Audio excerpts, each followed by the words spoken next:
Friends, welcome back to Kalyani official. ఈరోజు తొలి Ekadashi friends, అందరికీ తొలి ఏకాదశి శుభాకాంక్షలు. సో ఈరోజు మేమైతే మా ఇంటి దగ్గర ఉన్న వెంకటేశ్వర స్వామి టెంపుల్కి వచ్చాము. సో అందరూ మంచిగా ఉన్నారు అనుకుంటున్నాను.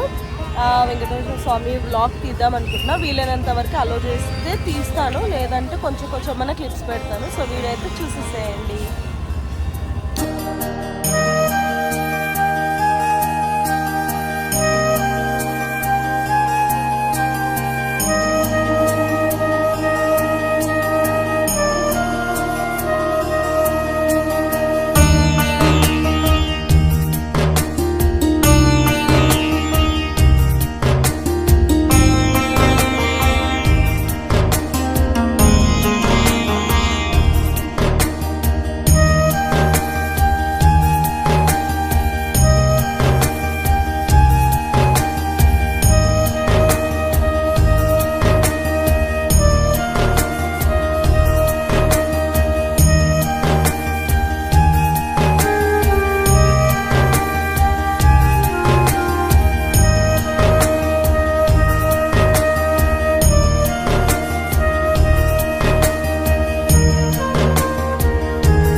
సో ఫ్రెండ్స్, గుళ్ళో ప్రసాదంగా మనకు పులిహోర దద్దోజనం ఇచ్చారు. సో ప్రసాదం అయితే టేస్ట్ చేస్తున్నాను. చాలా బాగుంది, చాలా బాగా నచ్చింది. మార్నింగ్ టిఫిన్స్ కాకుండా ప్రసాదం. సో ఇక్కడైతే మనకి దర్శనం అయితే కంప్లీట్ అయిపోయింది. నెక్స్ట్ మినీ తిరుపతికి వెళ్దాం అనుకుంటున్నాము. మినీ టీటీడీ తిరుపతి ఉంది కదా, ఫిలిం నగర్ సైడ్. సో అక్కడికి వెళ్దాం అనుకుంటున్నాము. ఆ వ్లాగ్ కూడా పెడతాను, చూసేసేయండి. Bye friends.